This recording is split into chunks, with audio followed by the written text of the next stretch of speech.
수련의 두 번째 시간입니다. 어제 우리가 하나님의 계획, 그 큰 그림에 대해서 우리가 함께 말씀을 나누었어요. 하나님의 가장 큰 계획은 하나님의 백성을 만드시는 것이다.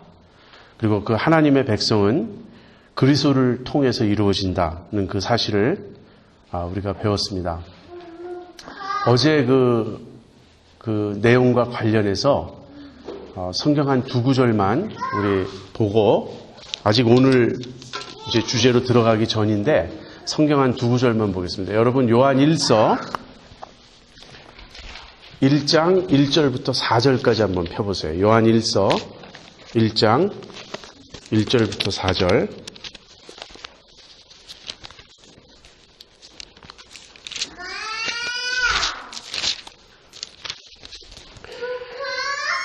거기 저는 그냥 우리 한글로 읽겠습니다. 태초부터 있는 생명의 말씀에 관하여는 우리가 들은 바요, 눈으로 본 바요, 주목하고 우리 손으로 만진 바라. 이 생명이 나타내신 바 된지라.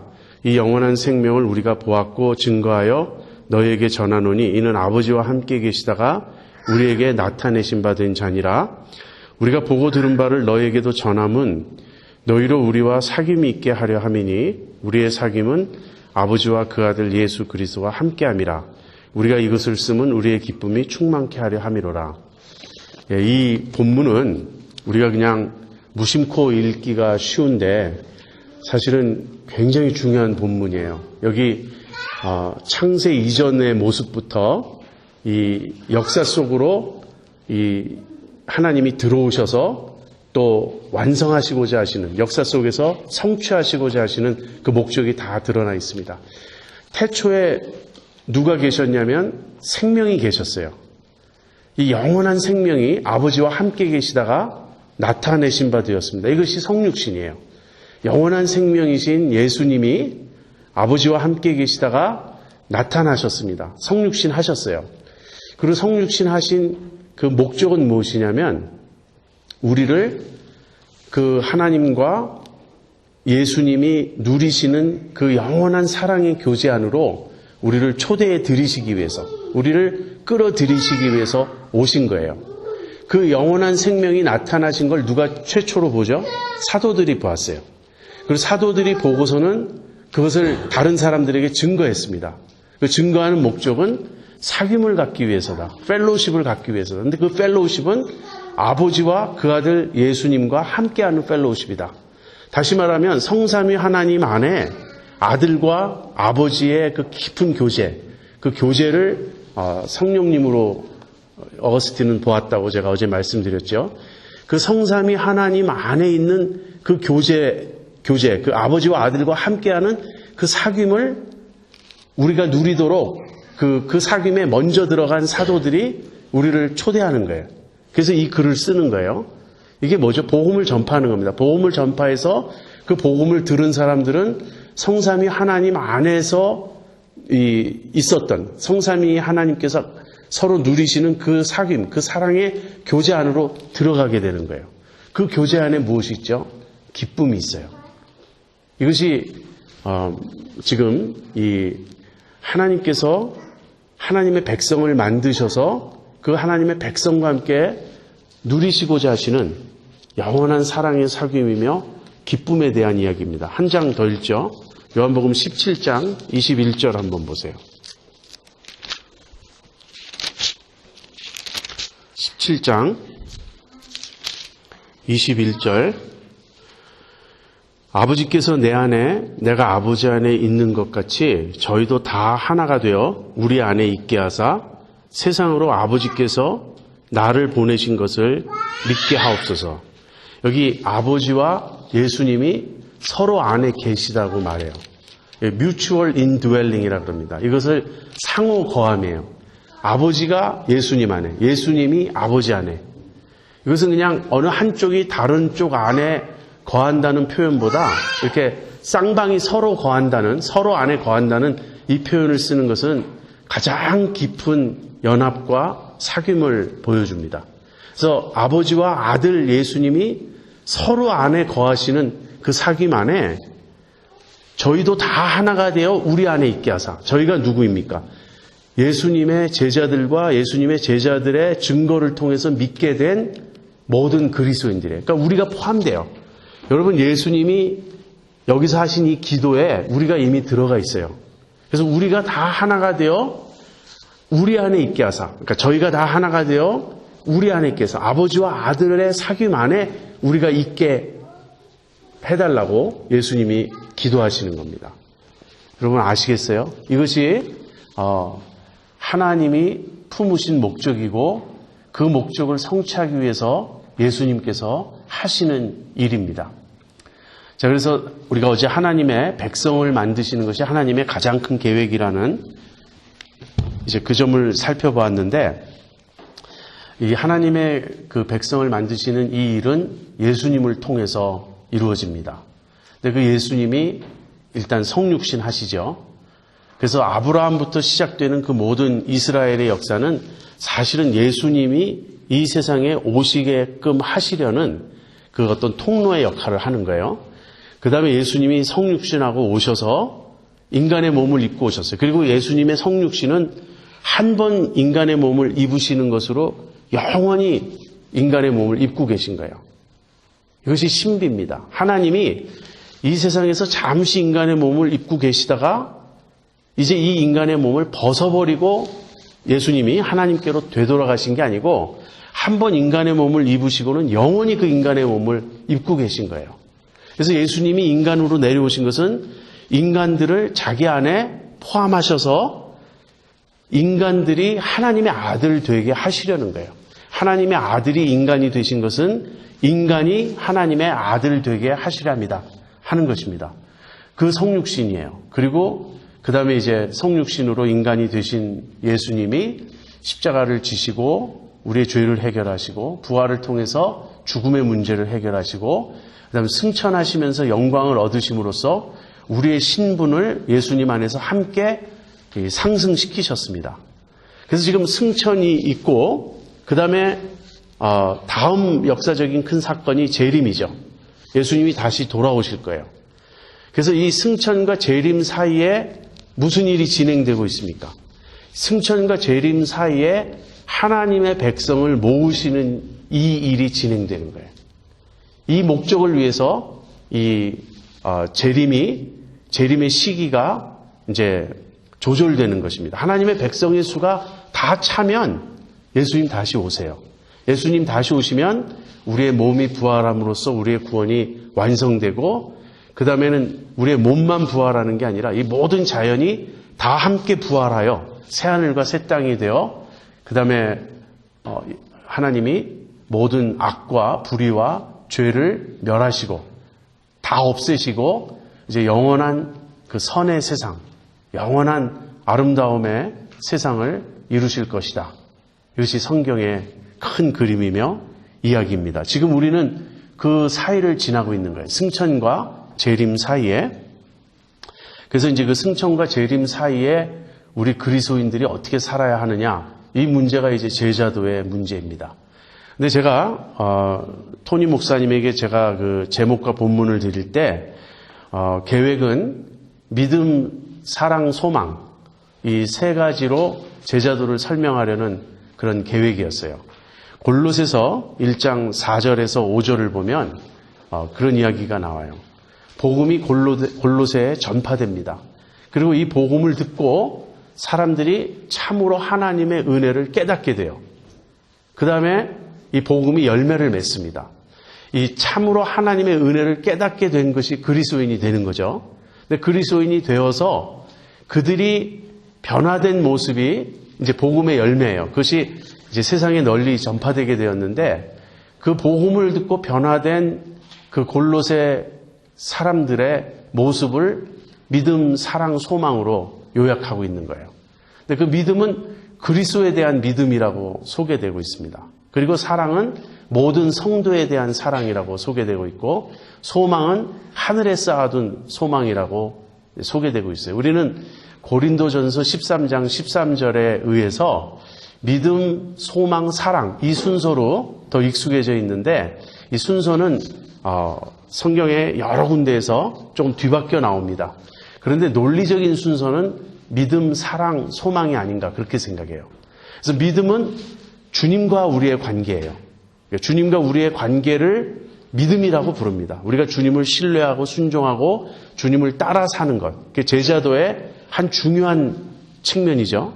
근데 그렇게 주님을 믿음으로 믿고 따르며 사는 사람들은 이제 서로 사랑하는 이 사랑의 그 관계를 유지해야 됩니다. 그래서 이것은 지체 사이의 관계예요. 그 다음에는 우리가 이 세상을 향해서 소망을 증거하는 거예요. 우리의 소망은 이 세상에 있지 않고 하늘에 쌓아둔 것입니다. 장차 올 그 하나님의 나라가 완성되는 그것에 우리의 소망이 있어요. 그래서 우리는 이 세상을 향할 때 세상을 소망의 대상으로 품지 않고 오히려 세상에 대하여 우리의 소망을 증가하며 사는 것입니다.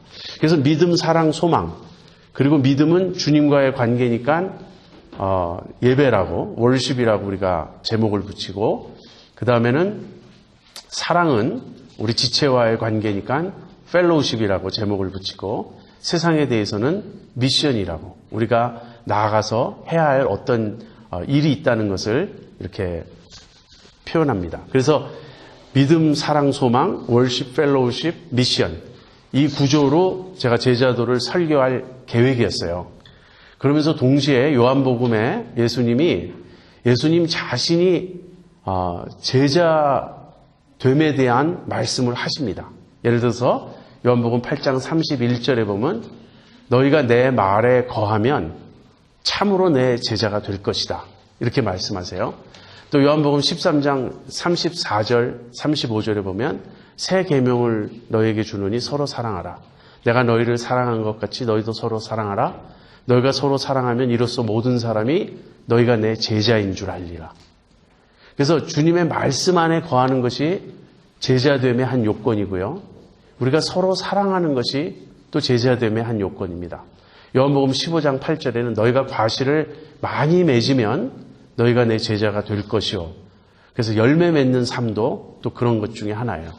그래서 제가 이 골로새서 1장 4절 5절과 요한복음에 나오는 이 제자됨의 요건들을 서로 연결해서 설교를 할 계획을 가지고 있었고, 그렇게 토니 목사님에게 본문과 제목을 드렸어요.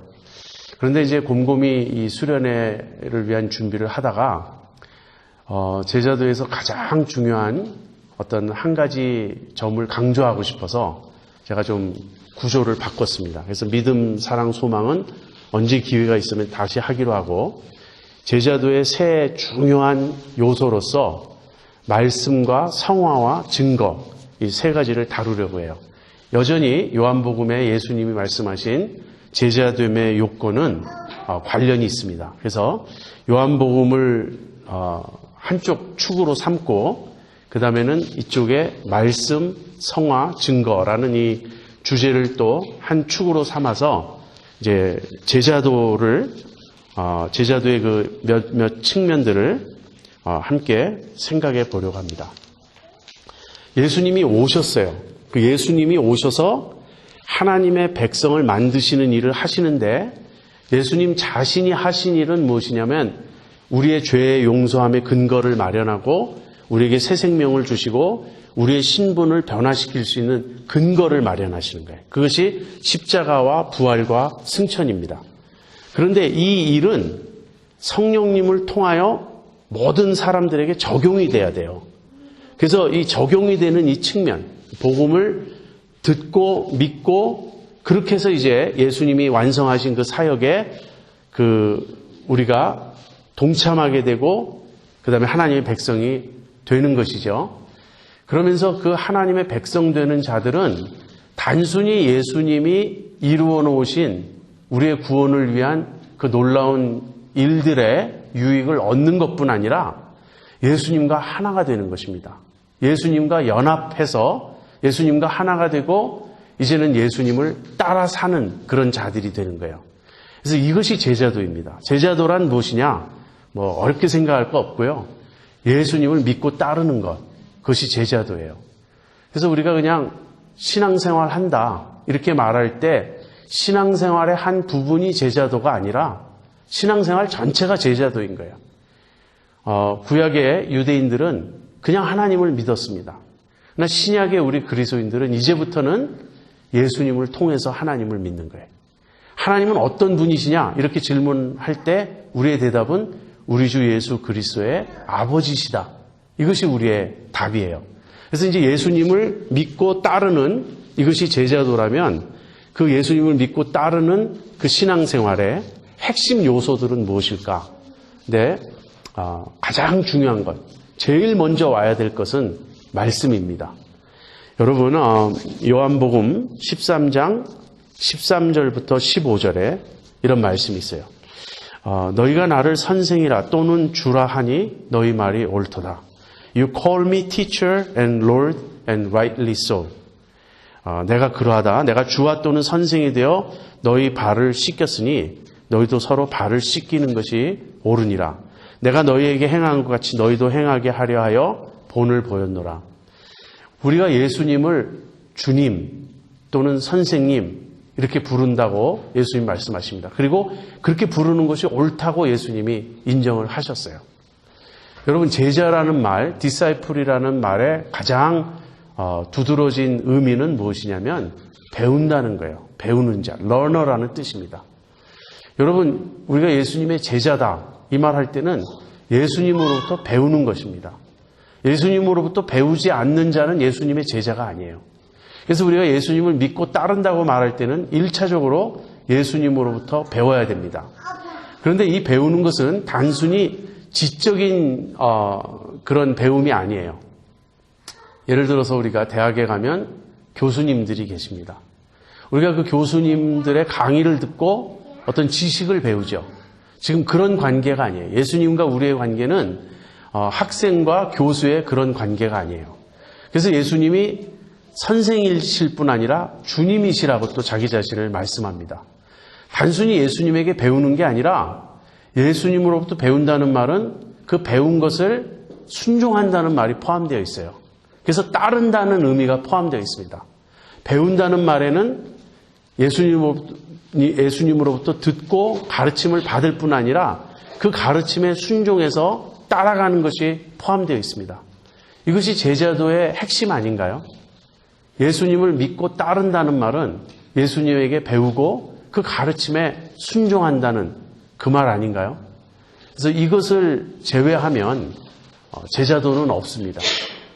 사실 많은 사람들이 신앙생활 하는데 제자도에 미치지 못하는 신앙생활을 해요. 무슨 말입니까? 예수님에게 배우지 않고 자기 생각대로 그냥 신앙생활을 하는 거예요. 예수님의 뜻이 무엇인지 묻지 않고 예수님이 우리에게 보여주신 그 본을 본받지 않고 그러니까 예수님과 큰 관계가 없이 그렇게 신앙생활을 합니다. 그 신앙생활은 제자도에 미치지 못하는 신앙생활이에요. 그것이 아니고 우리는 예수님으로부터 배워야 됩니다. 예수님으로부터 배워야 되고 그 배운 것을 실천해야 되고 순종해야 됩니다. 이것이 예수님을 따라가는 것이고 이것이 제자도예요. 자, 그래서 이제 이번 시간에는 제자도의 가장 중요한 핵심 요소인 이 말씀, 예수님으로부터 배우는 이 말씀에 대해서 이제 우리가 생각해 보겠습니다. 오늘 그 본문이 너희가 내 말에 거하면 참으로 내 제자가 되고 진리를 알지니 진리가 너희를 자유케 하리라 라는 이 말인데요. 여기서 여러분 주의를 기울여 보세요. 내 말에 거하면이에요. 너희가 내 말을 들으면이 아니고 듣는 사람 많아요. 단지 듣는 게 아니고 들은 것에 거하는 것입니다. 예수님의 말씀 안에 거하면 예수님의 제자가 돼요. 예수님의 말씀 안에 거한다는 것은 무슨 뜻이죠? 계속해서 그 말씀을 붙잡는 거죠. 한번 듣고 흘려보내는 게 아니고 예수님의 말씀을 듣고 그것을 계속해서 붙잡는 믿음으로 그 말씀을 계속 붙잡는 것입니다. 그리고 그 말씀대로 행하는 것이에요. 그것이 말씀 안에 거하는 것입니다. 그래서 우리가 예수님의 말씀 안에 거하면 너희가 참 내 제자가 되고 단지 예수님의 말씀을 듣는 사람이 아니라 듣고 믿음으로 그 말씀을 붙잡고 계속해서 그 말씀을 순종하면서 그 말씀 안에 거하는 것입니다. 그 다음에 예수님이 이렇게 말씀하세요. 진리를 알지니 진리가 너희를 자유케 하리라. 근데 이 진리가 너희를 자유케 하리라는 말은 조금 뒤에 내려가 보면 아들이 너희를 죄에서 자유케 하리라. 이제 그 말을 하시는 거예요. 그래서 예수님의 말씀 안에 거하면 예수님께서 우리를 죄로부터 자유롭게 해주신다. 이제 이런 이야기가 담겨 있습니다. 그래서 제자됨의 첫 번째 요건은 예수님의 말씀 안에 거하는 것입니다. 여러분 그 히브리서 1장 1, 2절을 한번 보세요. 히브리서 1장 1, 2절. 옛적의 선지자들로 여러 부분과 여러 모양으로 우리 조상들에게 말씀하신 하나님이 이 모든 날 마지막에 아들로 우리에게 말씀하셨으니 이 아들을 만유의 후사로 세우시고 또 저로 말미암아 모든 세계를 지으셨느니라. 히브리서 1장 1, 2절을 보면 두 가지를 우리가 볼 수 있습니다. 첫 번째는 하나님은 말씀하시는 분이다 하는 것이에요. 여러분 이거 정말 믿습니까? 하나님 말씀하시는 분이다. 어떤 사람들은 이렇게 생각합니다. 신은 너무나 높고 너무 고상하고 너무나 우리와 동떨어진 차원에 있기 때문에 신이 인간에게 말을 한다든지 하는 것은 있을 수 없는 어떤 일이라고 생각해요. 그러나 제가 어제 분명히 말씀드렸죠. 우리 하나님은 인격적이신 분이라고. 그리고 우리와 인격적인 사귐을 갖기를 원하신다고. 여러분, 인격적인 관계가 언어 없이 가능한가요? 물론 우리가 무슨 텔레파시를 통해서 이렇게 말하지 않아도 이렇게 탁 감흥이 일어난다. 서로 이렇게 연결될 수 있다. 이런 말을 할 수가 있겠지만 그 텔레파시도 넓게 보면 말씀입니다. 그래서 한쪽의 생각과 감정과 한쪽의 어떤 그런 뜻이 그 대상에게 전달돼요. 이것이 말씀이에요. 하나님은 살아계시고 말씀하시는 분이에요. 하나님이 말씀하신다는 것이 이 기독교가 강조하는 가장 중요한 진리입니다. 그 진리 중에 하나예요. 하나님은 말씀하시는 분이다. 그래서 옛적에는 선지자들을 통해서 말씀하셨어요. 그런데 이 모든 날 마지막에는 아들로 말씀하셨습니다. 다시 말하면 아들, 예수님이 하나님의 마지막 말씀이다 하는 거예요. 그래서 이것을 요한복음으로 와보면 아예 노골적으로 예수님을 말씀이라고 그렇게 부르죠.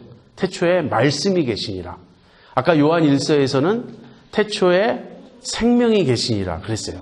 요한 1서에도 생명의 말씀이라는 표현이 나오는데 요한 1서에서는 말씀 쪽에 강조가 있지 않고 생명 쪽에 강조가 있어요. 그래서 이 영원한 생명이 나타내신 바든지라 요한 1서에서는 생명으로 표현하고 있습니다. 그런데 요한 복음에서는 말씀으로 표현하고 있어요. 예수님은 태초부터 계신 생명이시면서 또 태초부터 계신 말씀이세요. 이 말씀이 하나님과 함께 계셨고 그 다음에 이 말씀은 하나님이세요. 근데 이 말씀이 육신을 입고 이 세상에 오신 것입니다. 그래서 우리가 하나님의 말씀이라고 말할 때는 인간의 말과 근본적으로 다르다는 것을 우리가 생각해야 됩니다. 우리 인간의 말은 파워가 없어요. 말이 파워가 있다고 그렇게 얘기해서 긍정적인 말을 자꾸 하게 하고 그다음에 이 말이 어떤 결과를 일으킨다는 걸 강조하는 그런 심리요법이 있는데 그런 차원의 능력을 말하는 것이 아닙니다. 인간은 말해도 그 말이 어떤 변화를 일으키지 못해요. 인간의 말은 권력자들은 밑에 사람을 명령해서 부릴 수가 있겠죠. 그러나 그것은 힘으로 강압하기 때문에 가능한 것이지 말 자체의 능력이 아니에요. 또 인간의 말은 얼마나 허망한지 약속을 하고도 지키질 못해요. 자기가 말한 것을 그대로 지키지 못해요. 우리의 말은 많은 경우 온전한 진실을 드러내지 못하고 말한 것이 어떤 변화를 가져오지 못하고 말한 사람이 자기의 말을 지키지도 못합니다. 우리의 말은 부정확하고 우리의 말은 힘이 없어요. 그래서 우리가 하나님이 우리에게 말씀하신다고 말할 때 말씀을 우리 차원에서 자꾸 생각하려고 그래요. 성경을 읽어도 이것이 하나님의 말씀이다. 이렇게 고백은 하지만 하나님의 말씀이 과연 어떤 것인지 우리가 너무 모르고 그냥 인간의 말처럼 쉽게 생각하는 경향이 있습니다. 하나님의 말씀은 완전한 진리입니다. 그 안에는 거짓이 조금도 섞여 있지 않아요. 하나님의 말씀은 능력이 있습니다. 그냥 하나님은 한번 말씀하시면 그대로 이루어져요. 그렇지 않습니까? 빛이 있으라 하시면 빛이 있고, 이렇게 되어라 하시면 이렇게 되고, 저렇게 되어라 하시면 저렇게 되는 거예요. 하나님의 말씀은 절대적인 능력을 가지고 있고요. 그 다음에 하나님의 말씀은 완전한 진리이고, 그 다음에 하나님의 말씀은 하나님이 반드시 지키시는 그런 말씀이에요. 고맙습니다. 네. 그래서 이 말씀이 모든 이 창조의 근거예요. 이 모든 것이 왜 존재하는가? 그리고 이 모든 것이 존재하면서 존재하는 원리는 무엇인가? 이 자연 법칙이라든지 이 세상에 존재하는 이 여러 원리가 있잖아요. 이 모든 것이 하나님의 말씀으로 되었다는 거예요. 세상이 여기 있는 자체가 하나님의 말씀의 결과이고요. 세상이 이 모양대로 이루어져 가는 이 모든 것이 말씀에 의해서요. 그래서 헬라인들은 그 말씀 헬라어로 로고스라는 말을 쓰잖아요. 로고스라는 말은 단순히 언어라는 이 어떤 말이라는 그런 차원이 아니고 말보다 더 깊은 어떤 이성, 원리, 이 세상이 그것에 따라 움직이는 그런 원칙, 그런 더 깊은 의미를 가지고 있습니다. 그런데 우리는 그 모든 것을 자연 안에 그냥 내재하는 그런 원리로 생각하기 쉬운데 그것이 아니라 자연보다 더 커요. 자연을 있게 만든, 창조를 있게 한 하나님의 말씀인 것입니다. 그리고 그 말씀이 예수님이신 거예요. 이건 참 어려운 이야기입니다. 제가 어제 그 깊은 이야기, 깊은 물이라는 말을 많이 썼어요. 이건 deep water다. 우리가 하나님 차원은 잘 이해하지 못합니다. 하나님이 우리와 관계를 맺으시는 그 차원에 대해서는 우리가 이제 성경에서 많은 가르침을 배우는데 하나님 그분이 과연 어떠한 분이신가에 대해서는 사실 깊게 알지 못합니다. 어쨌든 그 말씀이 이제 육신이 되어서 오신 분이 예수님이에요. 그래서 우리가 예수님 자신이 말씀이시라는 것을 먼저 기억합니다. 그 다음에는 그 말씀이신 예수님이 우리에게 또 말씀하세요. 우리가 예수님의 제자로서 해야 될 가장 중요한 것은 예수님으로부터 배우는 것인데 예수님으로부터 배울 때는 예수님의 말씀을 듣는 것이고요. 예수님의 본을 따르는 것입니다. 근데 예수님이 보여주신 본도 중요하지만 일단 예수님의 말씀 쪽에 우리가 초점을 맞추겠어요. 예수님이 이 세상에 오셔서 공생애를 사시면서 3년 동안 제자들을 이끌고 다니시면서 많은 가르치심을 주셨습니다. 그런데 예수님이 제자들에게 말씀을 하시면서 예수님은 이렇게 자기의 말씀에 대해서 설명하셨어요. 내가 너희에게 이르는 말은 아버지께서 나에게 주셔서 하는 말이다. 예수님 자신의 말씀이 하나님이 주신 말씀이라고 그렇게 지금 예수님이 말씀하십니다. 요한복음 7장 17절에 예수님이 이렇게 말씀하세요. 사람이 하나님의 뜻을 행하려 하면 내 이 말이 내가 스스로 말하는 것인지 아니면 이 교훈이 하나님께로서 온 것인지 너희가 알리라. 정말 하나님의 뜻대로 행하고자 하는 마음이 우리에게 있다면 예수님의 말씀을 들을 때 그 예수님의 말씀, 그 교훈이 하나님으로부터 온 것인 줄 알게 된다는 그 말씀이에요. 요한복음 17장 8절 또 14절에도 이런 말씀이 있습니다. 내 아버지께서 내게 주신 말씀을 내가 저희에게 주었사오며. 예수님이 제자들에게 하신 말씀은 하나님 아버지께서 예수님에게 주신 말씀이에요. 왜 이런 것을 계속 강조하냐면 예수님의 말씀을 우리는 그냥 위대한 스승의 말 정도로 우리가 생각하기가 쉽기 때문에 그렇습니다. 그것이 아니고 예수님의 말씀은 하나님 아버지께서 예수님에게 주신 말씀이에요. 예수님은 아버지로부터 들은 말씀, 아버지께서 주신 말씀을 우리에게 전달해 주시는 겁니다. 자, 그래서 우리가 예수님의 말씀을 지금 들어요. 그럼 이 말씀은 어떤 일을 하는가? 제일 먼저 말씀은 우리에게 생명을 줍니다.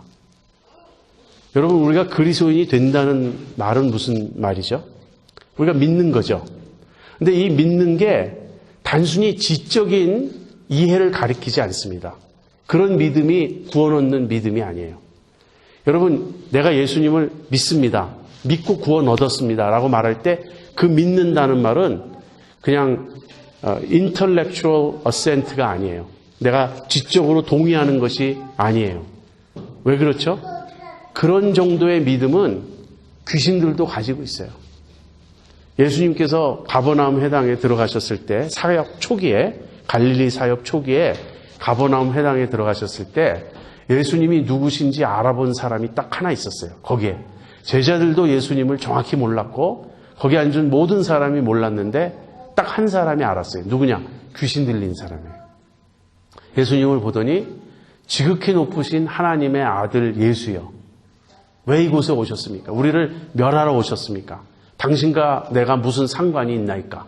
이렇게 귀신이 소리 질렀습니다. 지극히 높으신 하나님의 아들 예수라고 귀신은 알았어요. 야고보는 이렇게 말합니다. 야고보서 2장에 보면 내가 하나님은 한 분이신 줄 믿느냐? 귀신들도 믿고 떠느니라. 하나님은 한 분이신 줄 믿는 그 신앙이 그렇게 대단한 게 아니에요. 귀신들도 믿고 귀신들은 심지어 떨기까지 해요. 왜? 하나님을 두려워하니까. 그러니까 우리가 하나님 한 분이신 줄 믿습니다. 나는 예수님이 하나님의 아들이신 것을 믿습니다. 이렇게 입으로 고백한다고 그것이 믿는 게 아니에요. 진짜 믿음은 뭐냐면 내 내면의 변화를 일으키는 믿음이에요. 내 생각을 바꾸고 내 의지를 바꾸고 내 마인드가 바뀌고 하트가 바뀌는 그런 거예요.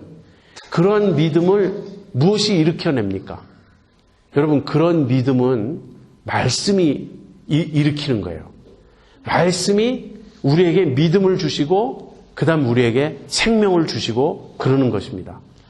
기적신앙이라는 것은 면밀히 우리가 검토해 보면 기적이 일종의 계기가 되고 도움이 되는 것이지 기적 자체가 신앙의 대상이 아니에요. 그 기적을 통해서 하나님을 믿게 되는 것이고 하나님의 말씀을 믿게 되는 것입니다.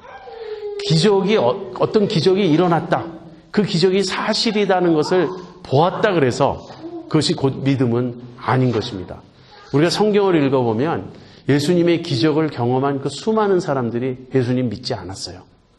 그래서 믿음은 기적을 보면 믿는 것도 아니고 어떤 지적으로 이해했다고 믿는 것도 아니고 우리 안에 하나님의 말씀이 어떤 능력으로 역사해서 어떤 변화를 일으키심으로써 우리가 믿게 되는 것이고 그 우리 안에 일으키는 그 역사를 생명이라고 우리가 그렇게 말합니다. 자, 지금부터 전부 요한복음에서 나와요. 그래서 여러분이 나중에 요한복음을 좀 더 주의 깊게 한번 읽어보시면 좋겠어요. 5장 24절.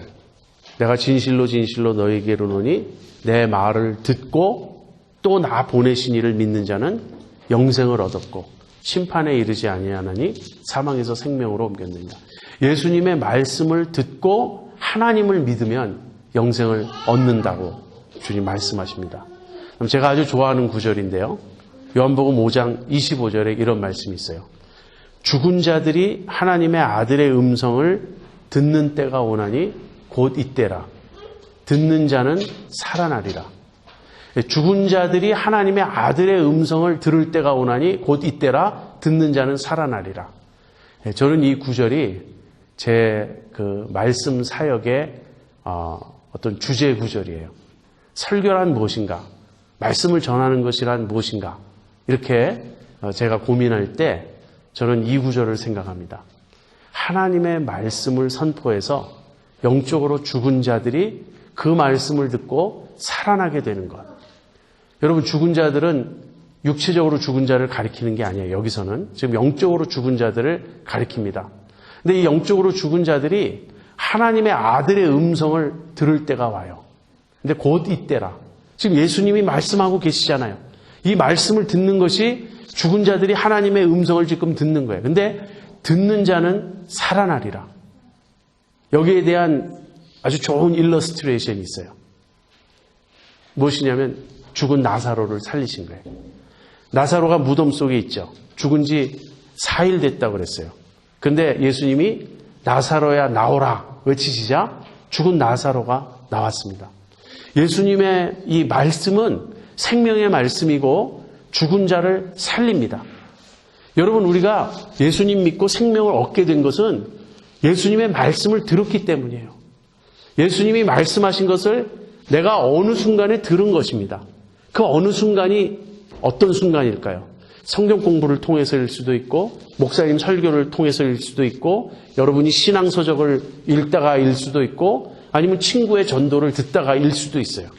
언제 어떤 것이 계기가 되었는지 각 사람마다 다르겠지만 우리가 언젠가 말씀을 들었습니다. 근데 그 말씀을 들을 때 내가 믿었어요.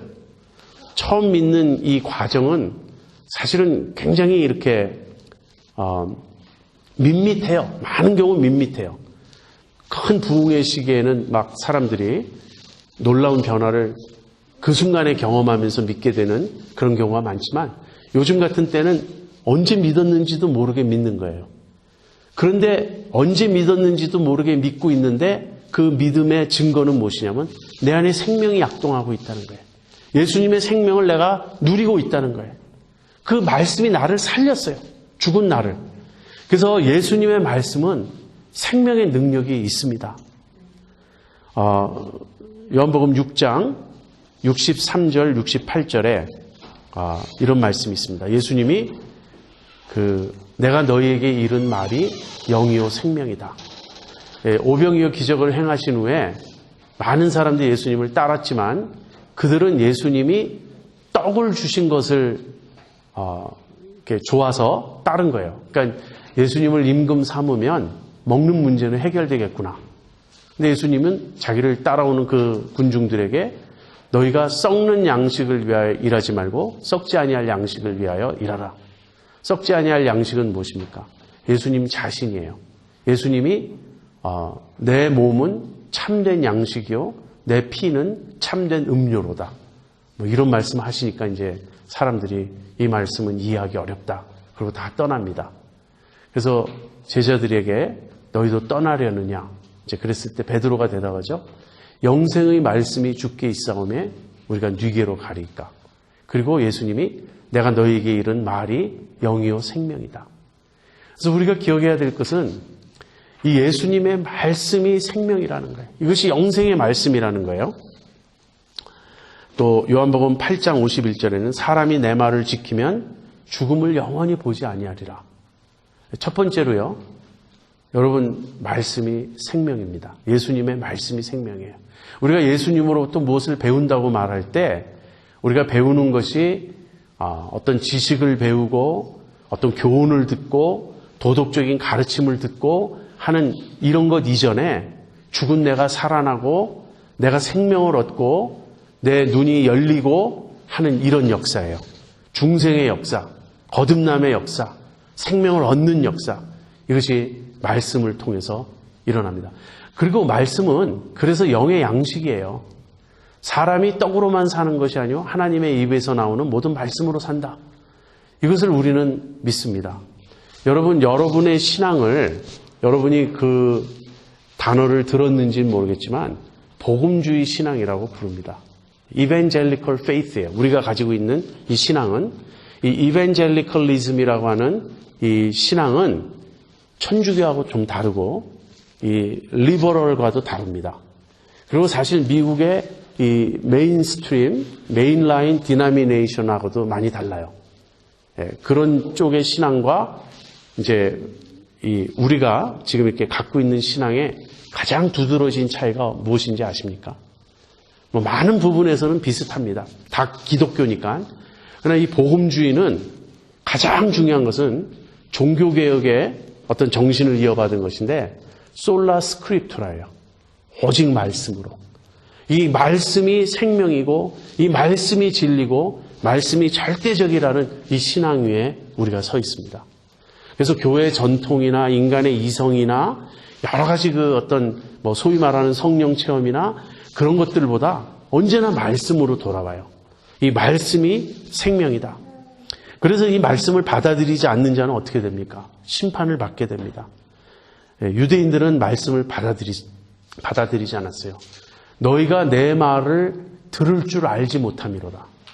그러니까 유대인들이 예수님의 말씀을 듣지만 일부 예수님의 말씀을 믿는 자들이 있었고 또 제자들이 있었지만 대다수의 유대인들이 예수님의 말씀을 믿지 않았습니다. 그래서 예수님이 너희가 내 말을 들을 줄 알지 못함이로다. 또는 내 말이 너희 속에 거할 곳이 없도다.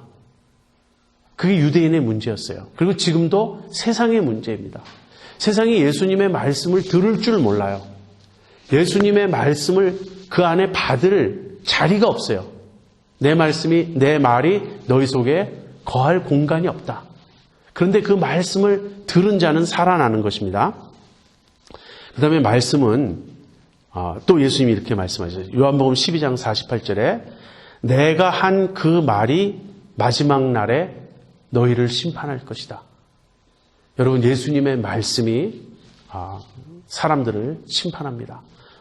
무슨 말이냐면 예수님의 말씀을 들었는데 그 말을 믿지 않거나 그 말에 순종하지 않거나 그 말을 따르지 않으면 그 자체가 심판이라는 거예요. 마지막 날에 사람들이 몰랐다고 핑계댈 수가 없습니다. 너희는 들었다. 그러나 너희는 그 말씀을 거부했다. 그래서 그 말씀이 우리를 심판하게 될 것입니다. 그렇다면 이 말씀은 또 어떤 일을 하는가? 이 말씀이 우리에게 생명을 준다고 말씀했죠. 그뿐 아니라 이 말씀이 우리를 거룩하게 하십니다. 요한복음 15장 3절에 너희는 내가 일러준 말로 이미 깨끗하였다. 예수님의 말씀을 들으면 우리가 깨끗해져요. 여러분, 근데 그 경험이 있습니까? 여러분이 예수님의 말씀을 듣고 생명을 얻은 것은 지금 여러분의 경험이에요. 저는 그러기를 바랍니다. 혹시 여러분 중에 아직까지도 예수님을 영접하지 않았거나 거듭나지 않아서 믿음의 문제가 불분명한 사람이 있다면 꼭 예수님의 말씀을 믿고 받아들이기를 원합니다. 그러나 이미 우리는 다 믿고 그 말씀을 통해서 우리가 생명을 누리고 있다고 저는 생각해요. 그런데 한 단계 더 나아가서 너희는 내가 일러준 말로 이미 깨끗하였다. 여러분, 말씀에 의해서 여러분이 깨끗게 되는 체험을 해보셨습니까? 어떻게 그런 일이 가능하죠? 여러분, 말씀을 읽을 때 여러분이 죄를 깨닫는 거예요. 말씀을 들을 때 내 문제가 무엇인지를 보게 되는 것입니다. 그래서 그 말씀을 듣고 감화를 받고 그 다음에는 그 말씀에 의해서 내가 정정하는 것입니다. 내 마음도 바꾸고 내 생각도 바꾸고 내 행동도 바꾸고 내 삶도 바뀌고. 그래서 말씀을 계속 들으면서 예수님의 말씀을 좇아 살 때 우리는 실제로 조금씩 더 거룩해집니다. 이런 일이 우리의 매일의 삶의 경험이어야 합니다. 하박국 그 1장에 이런 말씀이 있어요. 여호와의 눈은 정결하셔서 악을 참아 보지 못하시거늘. 여호와의 눈은 정결하셔서 악을 참아 보지 못하시거늘. 제가 오래전에 큐티를 하다가 이 말씀을 읽게 되었어요.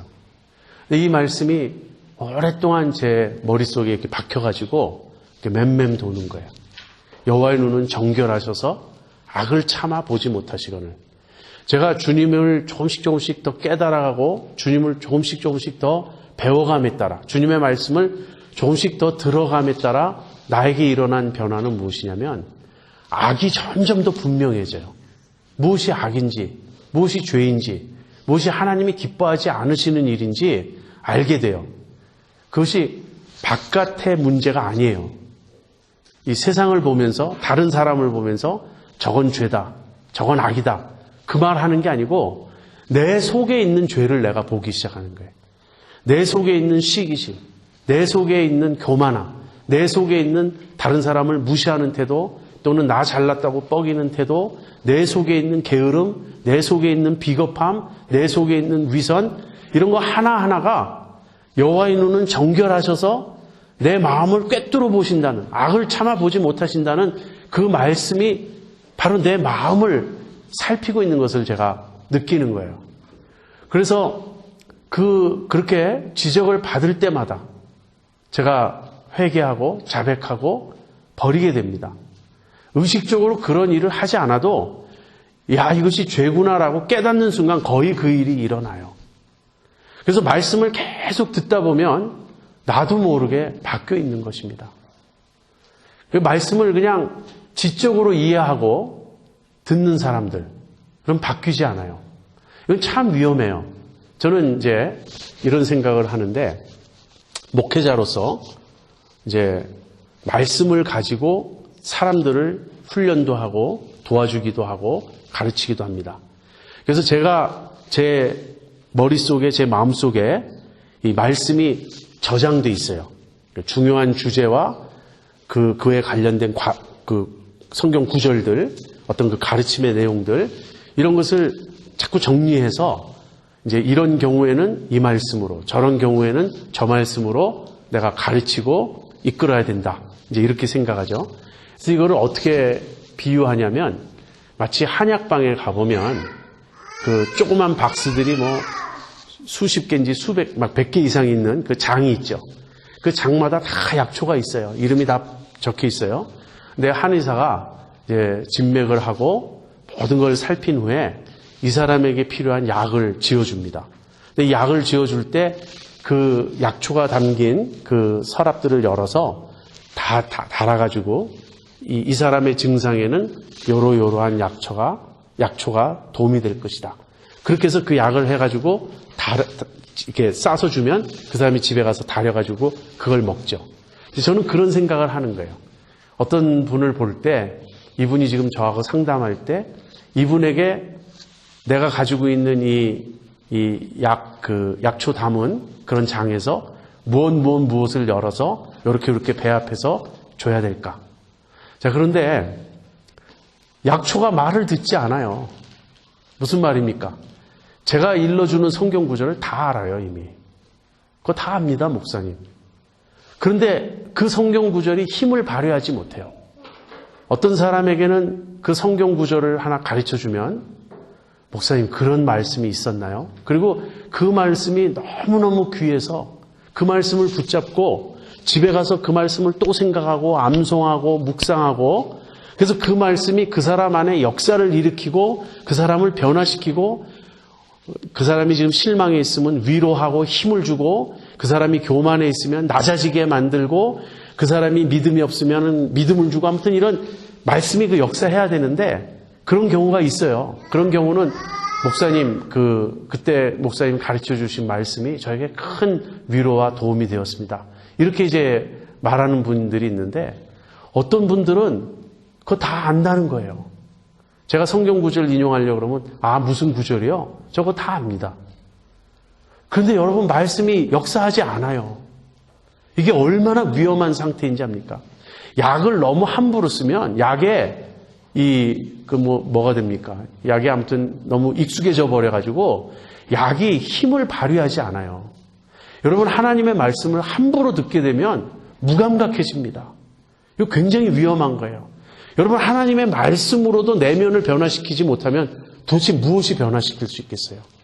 물론 그런 경우에 어떤 사람은 고난을 통해서 하나님의 말씀을 새롭게 만나기도 하고, 또는 어떤 성령의 체험을 통해서 그런 역사가 일어날 수도 있지만, 아무튼 말씀이 힘을 잃으면, 근데 말씀이 힘을 잃는 게 아니죠. 내가 둔감해져 버린 거예요. 그 말씀에 너무 익숙하고 그 말씀을 함부로 대하다 보니까.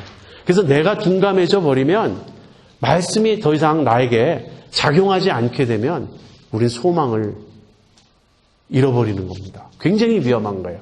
그래서 하나님의 말씀을 대할 때, 정말 예수님의 말씀을 들을 때 이 말씀을 생명의 말씀, 진리의 말씀으로 들어야 되고, 그렇게 들을 때 이 말씀이 우리를 깨끗게 합니다.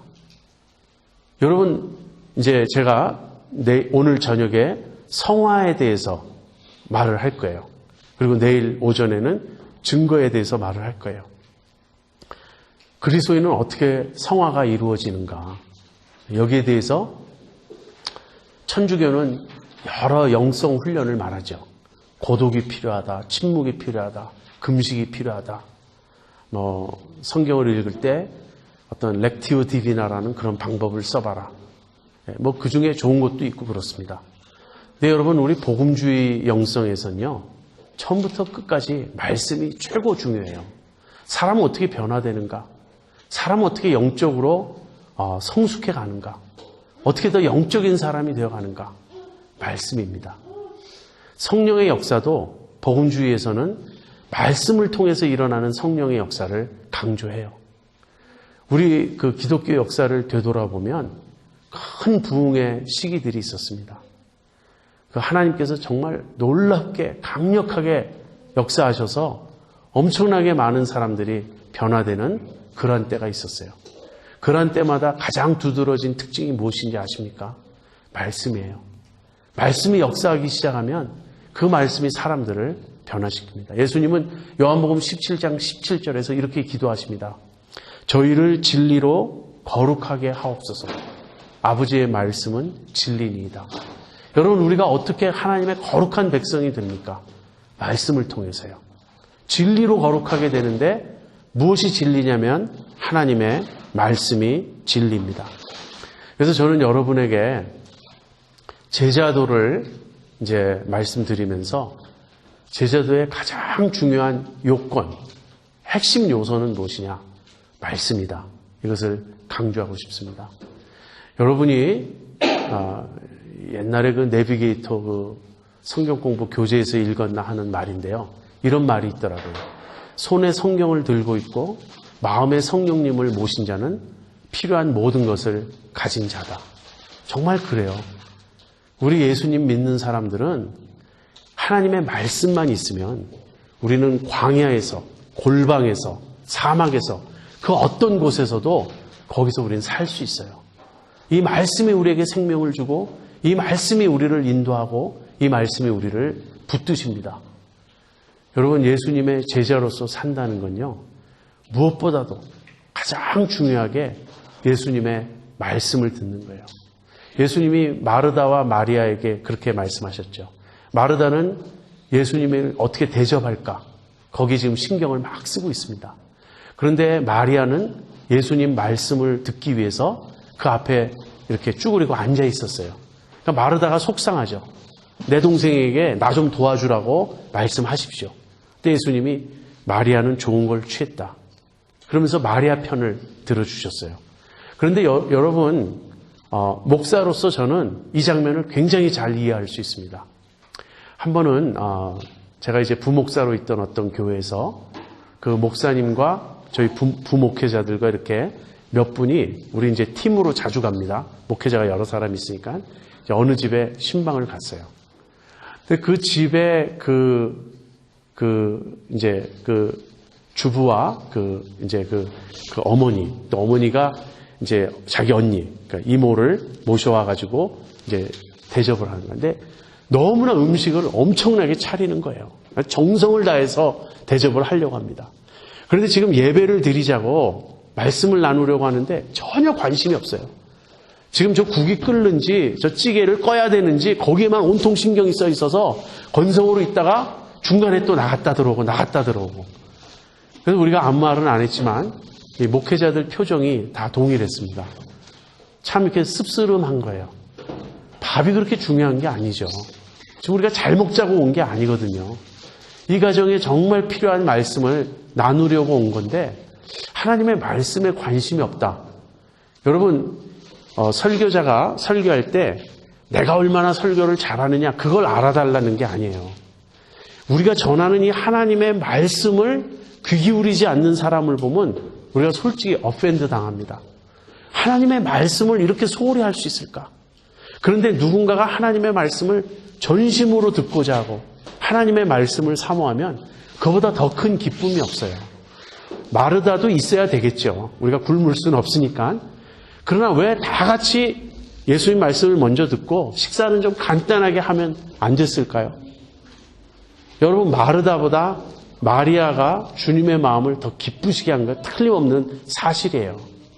여러분, 우리가 주님을 위한 봉사도 중요한데 주님을 위한 봉사 이전에 주님을 사모해야 돼요.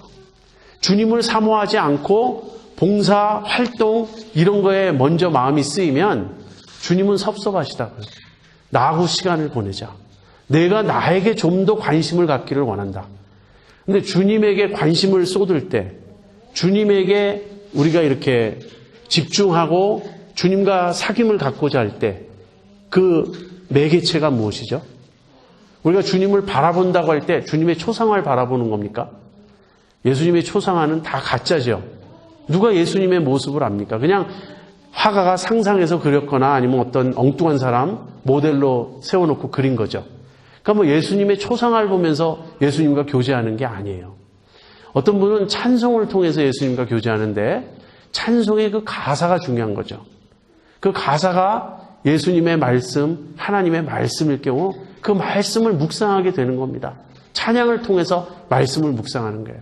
결국 주님과 교제한다는 말은요, 어떤 신비한 그런 체험 속에 뭔가 언어로 표현되지 않는 막연한 영적인 교류가 일어나는 게 아니고 그런 경지가 있는지 없는지 모르겠어요. 천주교에서는 contemplation이라는 말도 쓰고 prayer of heart라는 말도 쓰고 그러는데 저도 그런 기도를 해보려고 몇 번 노력해 본 적도 있는데 저에게 있어서는 묵상 기도입니다. 여러분 contemplation이라는 말과 meditation이라는 말은 달라요.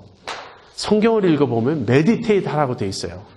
meditate on the word of God이에요. 그거는 우리가 생각을 안 하는 게 아니라 생각을 가장 집중적으로 하는 걸 말합니다. 하나님의 말씀을 곱씹는 거예요. 그 말씀을 생각하는 거예요. 그 저의 기도의 많은 부분은 말씀 묵상이에요. 사실 말씀 묵상과 기도가 엄격하게 구분되는 것이 아닙니다. 주님과 말씀으로 계속 교제하는 거예요. 근데 제가 발견한 거는 이것이 성 어거스틴의 고백록이더라고요. 여러분 성 어거스틴이 쓴 Confession이라는 책을 한번 읽어보세요. 이 Confession이 사람들에게 말하는 게 아니에요. 사람들에게 나는 이렇게 살았습니다. 나는 이런 사람이었다가 이렇게 되었습니다라고 사람들에게 컨페스하는 게 아니고 계속 하나님께 컨페스하는 거예요. 오 주여 당신은 영광을 받으시기에 합당하십니다. 당신은 우리를 당신을 위하여 지으셨나이다. 그러므로 우리의 마음이 당신 안에서 쉼을 누릴 때까지 우리의 마음에는 참된 안식이 없습니다. 그러면서 계속 주님께 이렇게 고백을 하는데 그 고백이 계속 묵상이에요. 주님께 질문합니다. 주님은 어떠한 분이십니까? 그러면서 거기에 대해서 자기가 또 대답해요. 주님은 이러이러한 분이십니다. 그러나 이러이러한 분이시라면 왜 이러이러한 일이 일어납니까? 주님 우리가 다 알지 못하지만 거기에는 주님의 뜻이 계심을 믿습니다. 뭐 이런 식으로 해서 계속 주님과 대화하는 게 어거스틴의 고백록이에요. 근데 여러분도 하실 수 있어요. 저도 그렇게 합니다. 저에게 있어서 기도와 말씀 묵상은 사실 굉장히 가까운 것이고 그렇게 주님이 주신 말씀으로 주님과 대화를 하다 보면 이런 놀라운 일이 일어나요. 어떤 놀라운 일이 일어나냐면 나는 하나님을 안다는 확신이 생겨요. 사실 저는 성령 체험 이런 쪽이 별로 없습니다. 카리스메틱한 피플과 이야기할 때 그분들이 말하는 많은 체험이 저에게는 별로 없어요. 과거에는 그분들이 그런 말을 할 때 기가 죽었습니다. 와, 저분들은 입신도 하고 뭐 예언도 하고 놀라운 비밀을 많이 깨닫는구나. 나는 뭐밖에 없냐면 성경 공부한 거밖에 없어요. 근데 성경 공부는 왠지 차원이 낮아 보여요. 그것은 우리가 그냥 문자 놓고서는 읽고 생각하고 그러는 것이니까. 이 문자적인 차원이 아니라 저렇게 성령을 통하여 하나님과 직접 교통하는 그 차원이 훨씬 더 고상해 보였습니다. 지금은 저는 그렇게 생각하지 않아요. 말씀이 영이요 생명이에요. 이 말씀을 깊게 묵상하다 보니까 말씀을 통해서 하나님이 너무나 분명해. God is so real to me. 하나님의 말씀을 붙잡고 그 말씀을 묵상하고 곱씹고 그 말씀으로 주님과 대화를 하다 보니까 이런 확신이 들어요. 이 말씀은 정말 주님의 말씀입니다. 그리고 주님은 말씀하신 그대로의 분이십니다. 이 말씀과 별도로 존재하는 이 말씀과 달리 따로 존재하는 하나님은 안 계세요. 그 후에 제가 카리스마틱 피플과 이렇게 대화를 해보니까 제가 예전에 처음 받았던 인상과 달리 하나님을 잘 모르는 것 같다는 생각이 저에게 들기 시작했어요. 그래서 성령의 체험을 그렇게 많이 한 사람들이 너무나 위선에 빠질 수도 있고, 이건 물론 이쪽도 마찬가지입니다. 말씀하면서도 얼마든지 죄에 빠질 수 있는 건 사실인데 하나님을 아는 건 그런 것이 아니에요. 여러분, 말씀을 깊이 묵상하면 여러분 안에 믿음이 생겨요. 그리고 하나님은 어떤 분이시라는 확신이 생깁니다. 이 확신은 흔들 수 없는 제 믿음이에요. 그래서 그 말씀을 통해서 하나님을 자꾸 경험하다 보면 이 말씀과 하나님이 너무나 분명한 그런 것이어서 그 다음에는 내가 눈으로 보고 내가 귀로 듣고 내가 오감으로 체험하는 이런 경험 세계보다 이쪽이 더 확실하다는 그런 생각을 하게 돼요. 우리의 오감은 우리를 속일 수 있습니다. 우리가 직접 경험하는 것들은 우리가 착각할 수 있어요. 하나님의 말씀은 진리입니다. 그래서 말씀은 우리를 깨끗하게 하고 우리를 변화시켜요. 그럼 이제 우리가 해야 할 일은 무엇인가? 우리가 해야 할 일은 말씀 안에 거하는 것입니다. 여러분, 말씀을 그냥 읽는 것으로 부족합니다. 말씀을 읽고 잊어먹잖아요. 말씀 안에 거해야 돼요. 여러분이 말씀에 그냥 여러분이 풍덩 잠겨야 합니다. 그러기 위해서는 말씀을 깊이 묵상해야 돼요. 암송도 중요합니다. 그러니까 여러분이 성경을 많이 읽고 공부하고 묵상하다 보면 암송이 거의 저절로 이루어져요. 정확하게 토시 하나까지 틀리지 않는 그건 아니지만 그래도 하나님의 말씀이 여러분 안에 막 꽉 차가지고 여러분의 생각과 말씀이 서로 막 이렇게 상호 교류를 일으킵니다. 그래서 여러분이 생각할 때 여러분의 생각이 말씀에 의한 생각이 돼요. 하나님이 여러분의 생각을 성경적인 생각이 되도록 이끌어 가십니다. 그 다음에 말씀에 순종해야 돼요. 나의 계명을 가지고 지키는 자라야 나를 사랑하는 자니 나를 사랑하는 자는 내 아버지께 사랑을 받을 것이요 나도 그를 사랑하여 그에게 나를 나타내리라. 요한복음 14장 21절. 또 우리가 주님의 말씀을 우리 안에 품으면 너희가 내 안에 거하고 내 말이 너희 안에 거하면 무엇이든지 원하는 대로 구하라. 그리하면 이루리라. 이 말씀에 사로잡혀 있을 때 우리는 주님과 깊은 교제가 가능하며 주님의 뜻대로 구할 수 있고 기도의 응답을 깊게 체험할 수 있습니다. 여러분, 제자도 예수님을 쫓아가는 삶이란 무엇인가? 예수님의 말씀을 붙잡는 거예요. 예수님의 말씀을 듣고 배우고 예수님의 말씀을 먹고 예수님의 말씀에 순종하고, 물론 이제 그 말씀과 더불어 예수님이 실제로 보여주신 그 본을 또 따르고, 이렇게 해서 예수님으로부터 배우고 예수님을 따라가는 것이 제자도입니다. 그렇게 예수님을 따라가려고 할 때 이제 중요한 두 가지 우리가 힘써야 될 일이 있는데, 그것이 첫 번째는 성화고요. 우리가 거룩하게 변화되어 가는 것이고, 두 번째는 세상에 예수님을 증거하는 것입니다. 그 두 가지 주제를 이제 앞으로 남은 두 번의 기회에 여러분과 나누겠습니다. 기도하고 마치겠습니다.